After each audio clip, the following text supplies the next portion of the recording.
Ultimately, of course, the point person for the West Philippine Sea is the President of the Republic, President Marcos, because he is the chief executive and the chief architect of our foreign policy. But we need to recognize that the president is a very busy person. He cannot devote full time to the West Philippine Sea issues, even if this might even define his presidency. If you look at the structure of every government, and I'm not just talking about the structure of the current president's administration, the reality is that every cabinet official is very busy looking out for their own turf or territory. And so the task of looking at the West Philippine Sea issues from a more dedicated perspective, full time, and having the power to coordinate with everyone and making effective recommendations to the president is really a task that nobody wants. If you look at, for example, during the time of President Aquino, it wasn't up until the case was filed that a formal agent was appointed. So that was the Solicitor General. So the Solicitor General is also a very busy person.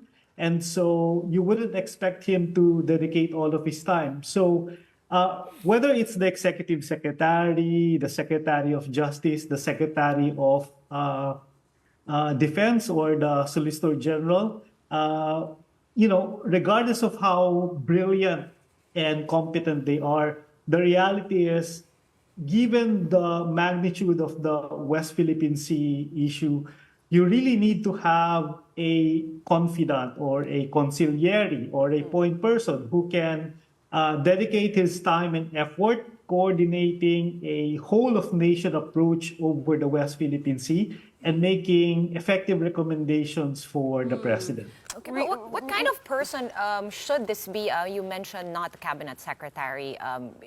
And who would pick this person? Should it be someone from the academe, someone with military background? What sort of ideal person do you think the president should consider for this post? Well, ultimately, it has to be a person that the president himself can trust, because you're not looking for middle-level functionary. In every government agency, you'll have a middle-level functionary who has some knowledge about the West Philippine Sea. In every university, you'll have that kind of person. But the person I imagine is someone who will be personally known to the president, or at least will be trusted by the president, and who will be able to make effective decisions, meaning at the highest level. Dahil if you look at, for example, what's happening today, everybody is an expert on West Philippine Sea issues, and anyone can speak to the press, anyone can write articles and make press statements. But it's easiest to make pronouncements when you don't have any skin in the game. Everyone who has an opinion on the West Philippine Sea will make those statements. But the reality is, it's only the president who can make effective recommendations or actions. And he needs someone who is dedicated full-time to make those personal recommendations. During the time of President Aquino, of course, once the case is filed, the person who signs the pleadings for the Republic is the Solicitor General. Siya yung nakataya. And, the truth is, nobody wants to sign something that could be fatal to their career or could be damaging to the Republic. So being a confidant of the president on such a very important matter is what I consider a high risk, low reward.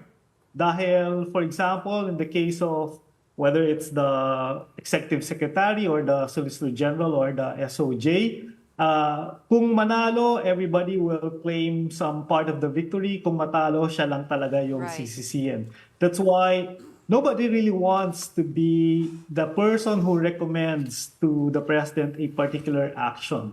Kaya naman, in almost all administrations, they simply create committees. Dahil it's a committee. In the case of a committee, you have a group of equals who are basically pushing papers dahil no one wants to be responsible for anything. Right, right. Reading between the lines, do I take it to mean you think the current approach is ineffective, that there are too many voices in the mix? I mean, there has been quite a bit of tit for tat lately, both officially through DFA missives on both sides, Philippines and China, as well as online via X.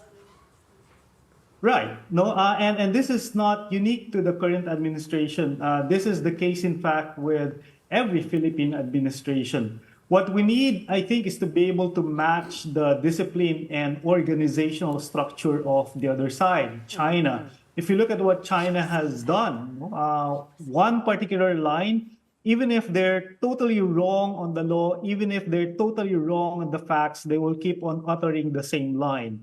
Whereas the Philippines, you have various voices even within the administration uttering so many different statements. And so there's no communications discipline on the part of the Philippine government. And again, let me just try to emphasize that it's not unique to the current administration.